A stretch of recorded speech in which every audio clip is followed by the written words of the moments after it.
weird because it was a dry night, very cold but dry. Yes, it is a strange. Everyone's commented on this hat in particular, and obviously we would appeal to anyone that knows someone that fits a general description and has or even wears a similar hat. Now, what's just emerged today, I think, is what could be a crucial clue, a fragment of plastic that you recovered from the murder scene. Now, describe why this is important. This bit that we're seeing here is the recovered fragment. It's what, about 8 inches, 9 inches across, 21 centimetres or so? Yes, that's foreign to the scene. It doesn't come from the victim or anybody that attended the scene, so we can only assume it comes from the attacker.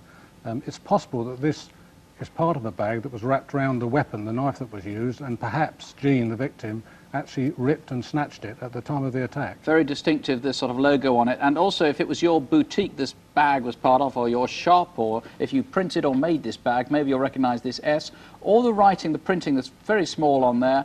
As you can see, this shows where it was made and printed in the United, something like the United Arab Emirates, United States, United Kingdom, or something like that. And a potential new witness that you're now trying to trace. Yes, we now know that around the time the murder happened, there was a street vendor knocking door to door in Carberry Avenue.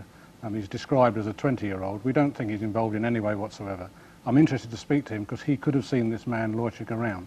Clearly he was in the street for some time. I've got to point out, I'm not interested in prosecuting for any offences out of his trading from door to door. I simply want his information if he has any. OK, this is 3 weeks ago tonight.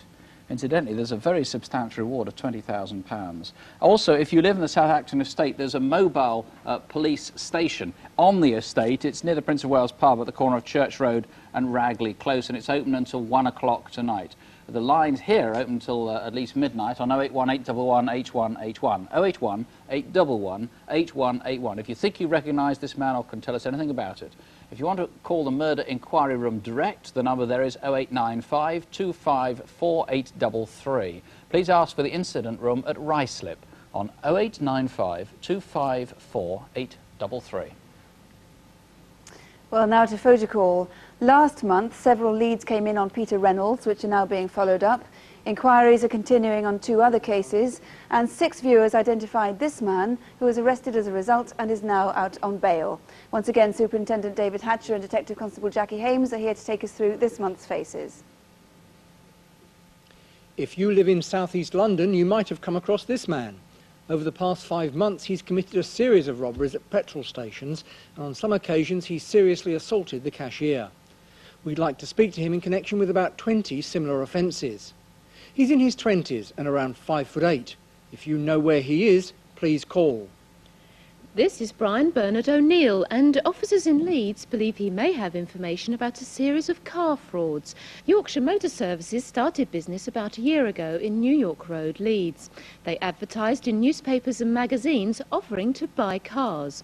The firm then agreed to take on and settle any outstanding hire purchase payments, but the company is now the subject of an inquiry. Brian O'Neill is 25, 5'10" and slim, with short fair hair and tattoos on both hands and left forearm. If you know where he could be, call us now. Sussex Police would like to speak to this man in connection with a series of credit card thefts. Here he is at Lloyds Bank, Littlehampton, trying to obtain money with a stolen credit card. On this occasion, staff became suspicious and he was unsuccessful. There have been other incidents along the Sussex coast where credit cards, cash and other valuables were stolen from sports centre lockers. The man attempting to use the stolen cards is between 30 and 35 with receding hair. He wears gold-rimmed glasses and is smartly dressed. If you recognise him, please call us. If your company uses haulage contractors, you may have come across this man, Peter Ian Smith. We'd like to speak to him in connection with a series of thefts and deceptions. Over the past few months, a number of container lorries have failed to arrive at their pre-arranged destinations, and the contents were then sold on for cash. Peter Smith is 42, 6 foot and has short light brown hair. Although originally from Lancashire, he sometimes adopts a Birmingham accent. He's known to stay at guest houses and hotels across the country and may be using the aliases Peter Moffat and Peter Keating. If you know where he is or can help with any of our other Photocall faces, please call us now.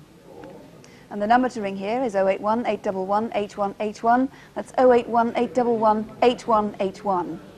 More news now on the repercussions of last month's Crimewatch. First, the pet shop murder, the killing of 76-year-old Arthur Brumhill in Northampton. As a direct result of viewers' calls, 4 people were questioned. and the one was detained for almost the maximum period allowed by law without a charge. Inquiries there continue. And the robbery at Spencer's Wood Post Office near Reading, 60 calls, but most names have been eliminated. The best information actually came from a police officer in another area, but since inquiries are still underway, there's not a great deal more that I can reveal. Sue.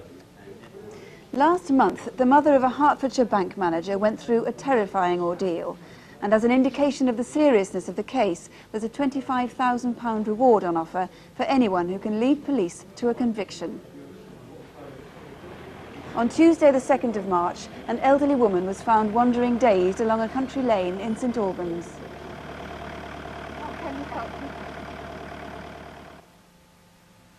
A week earlier, along the same lane, these three people had been taking a lunchtime stroll near their office.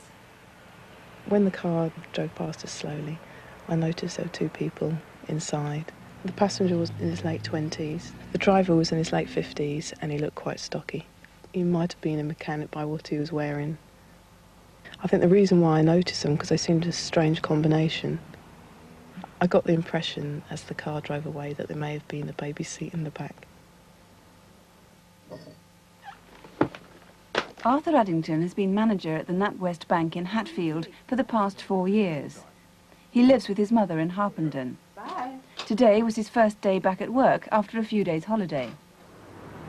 A little later that morning, at a North London shopping centre, a car was stolen.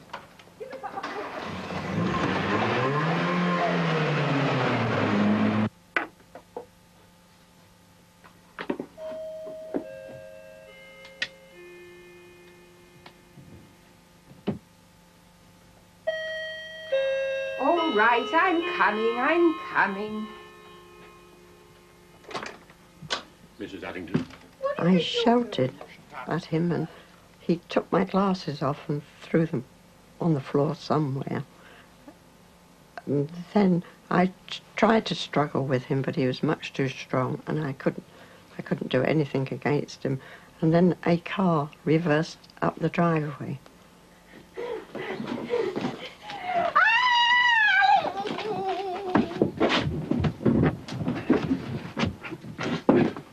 Your eyes closed.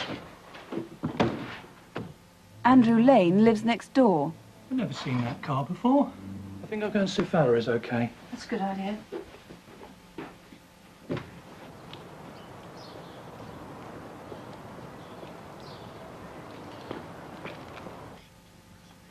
Hello? Hello? I saw Valerie's glasses laying on the floor, which was the first thing that worried me. There was no sign of her anywhere. The TV was on. It was so unlike Valerie to leave the door open. And because of this, it made me very worried. Hello, Mr. Addington's office. One moment, please. It's your next door neighbour and it sounds urgent. Well, I think as soon as I got the call, I realised that my mother had been kidnapped. It's something which goes with the job and which is very much in one's mind all the time. I was very obviously worried about my mother. I had no experience of anything like this, and I was just imagining how much violence would be used, whether guns would be involved, knives, how much brutality, and how she would stand up to it all. She's getting on in years, and I had no idea how long the ordeal would last. I didn't know how long I'd been in the boot. But the car stopped and one man got out and come to the boot, but I kept my eyes closed because I was so terrified I just did what they told me. It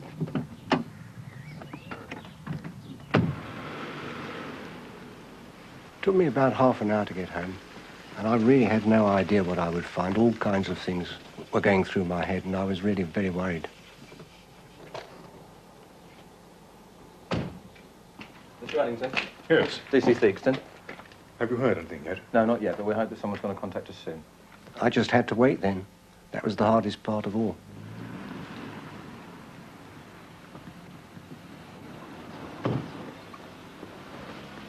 The neighbours' prompt action meant that Mr. Addington was already at home by the time the kidnappers tried to contact him at the bank. Mr. Addington, please. Quick.